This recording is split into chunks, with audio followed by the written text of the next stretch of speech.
Que Deus abençoe você e ilumine a sua vida. Hoje nós vamos dar continuidade àquela leitura da Bíblia em ordem cronológica em 1 João, no capítulo 2, versículo 18.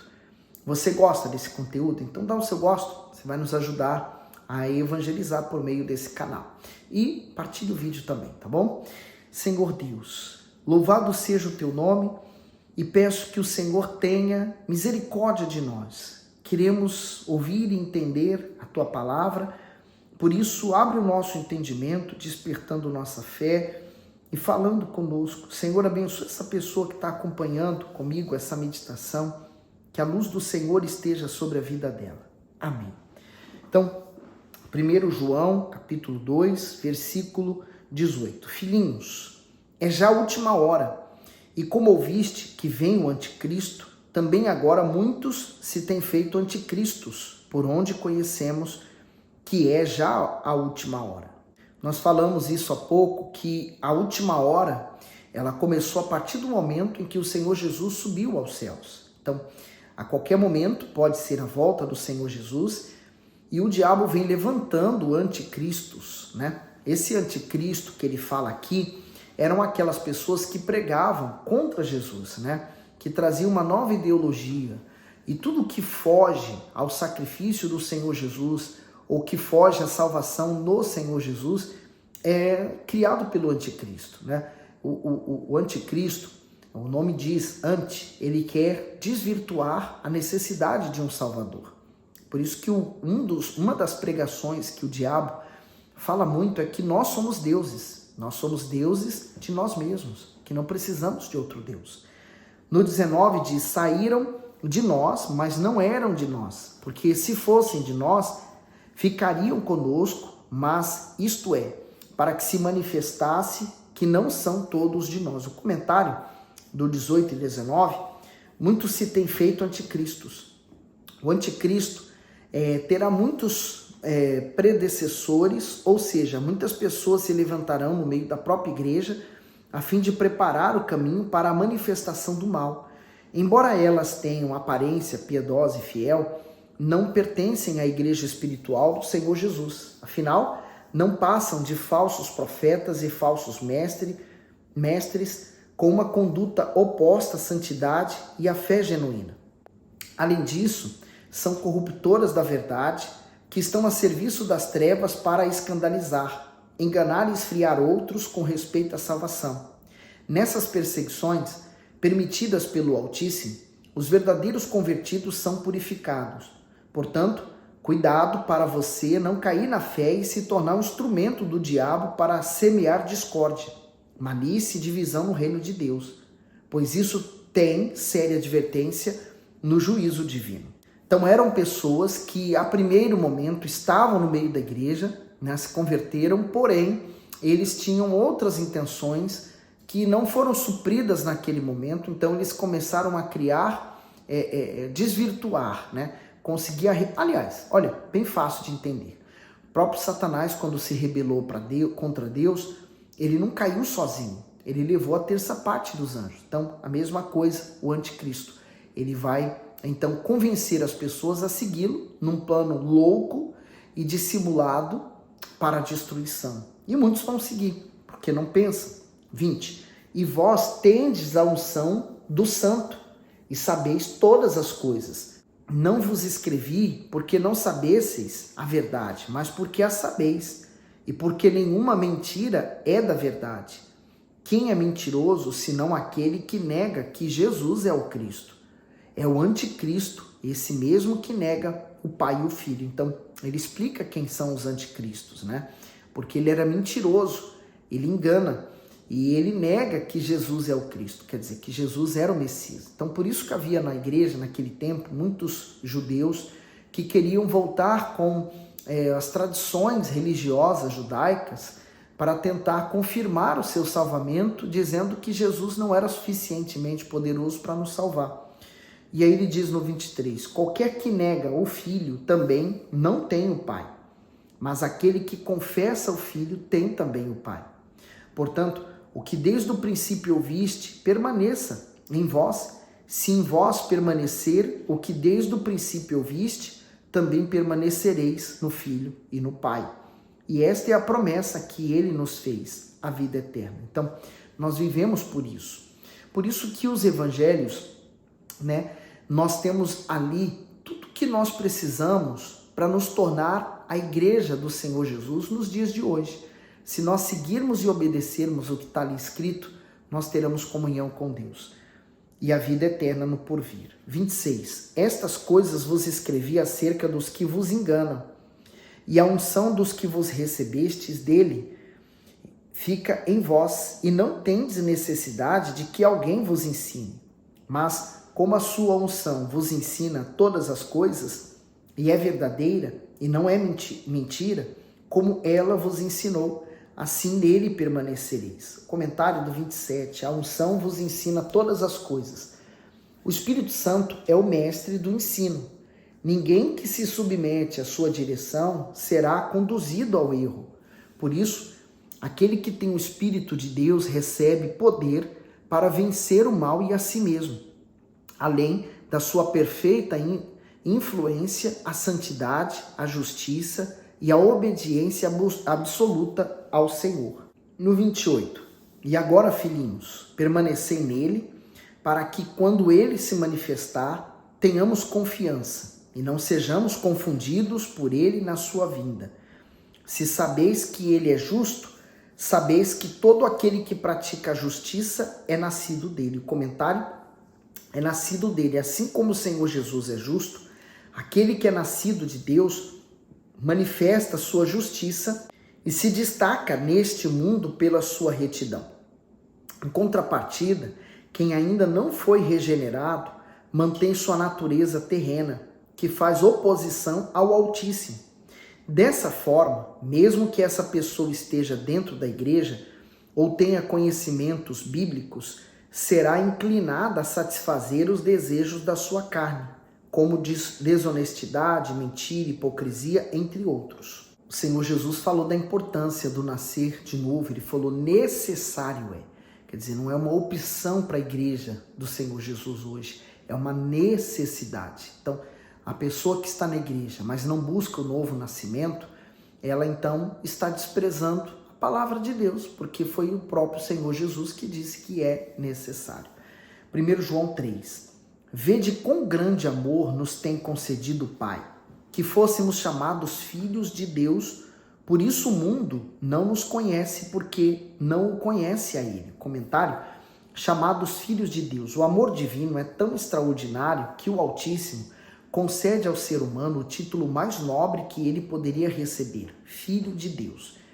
Esse é o privilégio daqueles que entram em aliança com ele por meio do Senhor Jesus. Ser adotado na família de Deus e receber um lar celestial na eternidade são privilégios dedicados aos que lhe obedecem. Além desses, os filhos desfrutam de outros benefícios exclusivos, a garantia da salvação, o direito de ser coerdeiro da herança divina junto com o Senhor Jesus e a honra de participar da disciplina de Deus para a preservação da fé. O mundo não reconhece esses benefícios porque não conhece o Evangelho. Dessa forma, reputa os filhos de Deus como fanáticos e tolos por terem abandonado os prazeres que eles tanto apreciam. Mas, para quem vive a fé genuína, nenhum desprezo, ofensa ou tribulação rouba seu privilégio espiritual. Eu costumo dizer que Deus não tem netos, mas apenas filhos. Por isso a necessidade de nascer de novo, se tornar filhos e assim fazer parte da família de Deus. O mundo não reconhece Deus e por isso não consegue reconhecer Ele em nós. Por isso que o mundo, quando olha para um cristão, verdadeiro cristão, ele não entende por que ele vive daquela forma. O mundo, as pessoas que vivem pelo mundo, pelos prazeres sexuais, pelo dinheiro, pela fama, pelo dinheiro, elas não conseguem entender por que aqueles que são cristãos vivem por alguém que eles não veem. Eles trocam o visível pelo invisível. Então, isso mexe com eles e talvez até gere uma inveja neles, porque eles querem ter isso, ter essa alegria, essa paz, esse prazer, e eles não conseguem ter isso naquilo que eles acreditam porque é visível, é palpável. 2. Amados, agora somos filhos de Deus e ainda não é manifesto o que havemos de ser, mas sabemos que quando ele se manifestar, seremos semelhantes a ele, porque assim como é, o veremos. Então o apóstolo João, lembrando que ele viu Jesus reencarnado, né? Então ele está dizendo que nós não sabemos como receberemos o novo corpo, porque esse corpo, essa matéria que nós temos, ela é perecível, né? Então quando o ser humano morre, a alma se descola do corpo, o corpo material vai para o chão, se torna pó, né? Se desfaz. A alma, ela vai precisar e vai receber um novo corpo, seja ele para ser morada nos céus, seja para ser morada eterna no inferno. Então, nós receberemos um novo corpo, ainda não sabemos como será. 3. E qualquer que nele tem essa esperança, purifica-se a si mesmo, como também ele é puro. Qualquer que pratica o pecado, também transgride a lei, porque o pecado é a transgressão da lei. E bem sabeis que ele se manifestou para tirar os nossos pecados, e nele não há pecado. Qualquer que permanece nele não pratica o pecado. Qualquer que permanece em pecado não o viu e nem o conheceu. Então, voltando ao assunto do pecado, o pecado é um espírito que escraviza a alma do ser humano, que o oprime, que o deprime, que o angustia. Então, o Senhor Jesus veio para nos libertar dele. Então, ele cravou na cruz a nossa dívida, o escrito de dívida. O pecado, ele nos torna devedores para o diabo, que é o autor, que é o manipulador do pecado. Então, ele falou que qualquer que permanece em Jesus, que tem o amor de Jesus, ele permanece e não pratica o pecado. Quer dizer, a prática constante do pecado. Não deixou de ser um pecador aqui na terra, mas não pratica mais o pecado como ele praticava antes. Mas ele agora está livre dele, né? E aquele que pratica o pecado, quer dizer, aquele que comete o pecado é porque nunca conheceu a Deus. Quantas pessoas hoje estão na igreja e elas dão um péssimo testemunho? Elas vivem uma vida religiosa na igreja, mas fora da igreja elas vivem completamente avesso àquilo que elas aprenderam. Por quê? Porque elas nunca conheceram a Deus. 7. Filhinhos, ninguém vos engane. Quem pratica a justiça é justo, assim como ele é justo. Quem pratica o pecado é do diabo, porque o diabo peca desde o princípio. Para isto o Filho de Deus se manifestou, para desfazer as obras do diabo. Comentário: o diabo peca desde o princípio. Essa declaração não indica que o diabo transgrediu desde o início da sua existência, pois ele foi criado perfeito, assim como os demais anjos. No entanto, foi considerado culpado quando se rebelou contra a autoridade de Deus no céu. A partir daí, ele passou a ser considerado o pai do pecado, porque o introduziu no mundo ao persuadir Eva.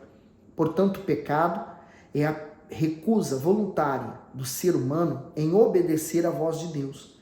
Satanás é um pecador contumaz, pois vive na prática do pecado. E todos aqueles que também vivem no pecado voluntariamente o têm como seu pai. Além dessa filiação maligna, comprovada por meio de obras más, o pecador fica excluído dos benefícios da cruz, pois tem Satanás como seu aliado. Mas, ao mesmo tempo em que o diabo tem como objetivos manifestar a sua maldade ao mundo e aprisionar o homem, o Senhor Jesus tem como missão desfazer suas obras e salvar o ser humano. Com o seu poder, o Salvador liberta e restaura os grilhões do pecado, aqueles que se rendem a ele. Então aqui o apóstolo João nos liga completamente, né? O pecado ao diabo, né? Porque o diabo peca desde o princípio. Como o bispo explicou, Deus o criou perfeito, mas ele se tornou em diabo quando se rebelou, quando se achou uma iniquidade no seu coração. Quer dizer, ele almejava, ele desejava o trono de Deus, assumir o trono de Deus, né? Então, ele foi destituído da sua glória, foi expulso dos céus e foi aprisionado na terra. O diabo está aprisionado, assim como nós estamos presos a um tempo, né? Um dia, 2 dias, 1 ano, 2 anos, 1 mês, 2 meses, enfim. Assim o diabo também está preso aqui na terra. Então, ele pratica o pecado. Ele foi o autor e consumador do pecado. Por isso que se eu manifesto o pecado, eu estou preso a ele. Eu estou em dívida com ele. Quando eu vou a Jesus, então Jesus desfez na cruz todas as obras do diabo. O diabo então perde as forças na minha vida, porque eu passo a ser de Jesus. No 9, qualquer que é nascido de Deus não permanece em pecado, porque a sua semente permanece nele e não pode pecar, porque é nascido de Deus. Portanto, o nascido de Deus morreu para o mundo, né? Então, quando nós morremos para as nossas vontades, para a nossa velha natureza, nós morremos para o mundo. Logo, somos nascidos de Deus. A nossa vontade, os nossos interesses, o nosso querer será para Deus. Por isso que ele fala, né? Qualquer que é nascido de Deus não permanece no pecado, porque ele saiu do pecado. E porque a sua semente permanece nele. Que semente é essa? A palavra. Então a palavra de Deus permanece em mim, ela me guarda do mal e de pecar contra Deus. 10. Nisto são manifestos os filhos de Deus e os filhos do diabo. Qualquer que não pratica a justiça e não ama o seu irmão, não é de Deus. Então, ele separou, né? Os filhos de Deus e os filhos das trevas. Os filhos de Deus e os filhos do diabo. E qualquer que pratica a justiça é de Deus, né? E não é a justiça desse mundo, dar o troco certo, ser honesto com as pessoas, não, é praticar a palavra de Deus. Então, esse que ama o seu irmão, tem o amor de Cristo, então esse é de Deus. E os das trevas? Ele pode ser honesto com todo mundo, ser verdadeiro, mas se ele carrega um ódio, logo ele está em pecado. 11. Porque esta é a mensagem que ouviste desde o princípio, que nos amemos uns aos outros, não como Caim, que era do maligno e matou o seu irmão.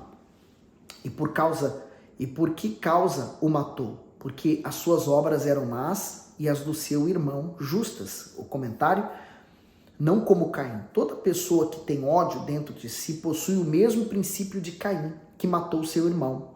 Ou seja, ele compartilha dos mesmos sentimentos de inveja, rancor e malícia que estavam nele e o levaram a assassinar Abel. Mas por que ele fez isso? A resposta é clara: Caim era do maligno. Por isso, sua disposição mental e emocional tendia para a maldade. Em todas as épocas, esse mesmo espírito de Caim fez vítimas e hoje não é diferente. Essas pessoas não matam de forma literal, mas com suas línguas perversas destroem sonhos, arruinam reputações e espalham contendas, divisões e intolerância entre os demais. Então o apóstolo João, ele bate muito na mesma tecla, né? O amor é entre os irmãos, né? Até porque o segundo mandamento é este: amar o nosso próximo como a nós mesmos. Então aquele que tem o amor de Cristo, ele não consegue ter ódio, mágoa, rancor de ninguém, como eu falei em outros vídeos anteriores, porque o coração dele está tão preenchido pelo amor de Cristo que não há espaço para ódio. Então ele termina até por amar os seus inimigos e querer o bem dele. Então ele falou, não como Caim, que era do maligno. Então quer dizer, eu posso ter um coração como o de Caim. Qualquer pessoa pode ter, né? Que matou a seu irmão. Há tantas pessoas que não matou fisicamente por falta de coragem. Mas há pessoas que mataram a pessoa dentro de si com tanto ódio, com tanta raiva, né? E por causa das suas obras eram más e as do seu irmão eram justas. Então, quer dizer, a inveja fez isso com que Caim matasse seu irmão Abel. Eu lembro até de uma parábola, né? A cobra perseguiu um vagalume, em Portugal se chama percevejo, e via aquela luz e ele começou a perseguir o percevejo porque ele queria comer ele, né? E aí, no auge das perseguições, o vagalume falou com a cobra: olha, por que você quer me comer? Qual a razão? Eu faço parte da sua cadeia alimentar? E ela falou: não faz. Então, qual a razão de você querer de você me perseguir e querer me comer? Por causa da sua luz. Eu odeio olhar a sua luz. Então, assim tem muitas pessoas, né? Elas estão tão vazias de Deus que elas têm inveja daquela pessoa que brilha ou que as coisas dão certo, mas elas não entendem que o que está faltando na vida delas é o Senhor Jesus. Se alguém tiver inveja de você e você é de Deus, dê graças a Deus que elas invejem o seu Deus e possam buscar também. Olha, que Deus abençoe você, ilumine você cada vez mais. Nós vamos continuar nesse capítulo depois no próximo vídeo. Fique bem.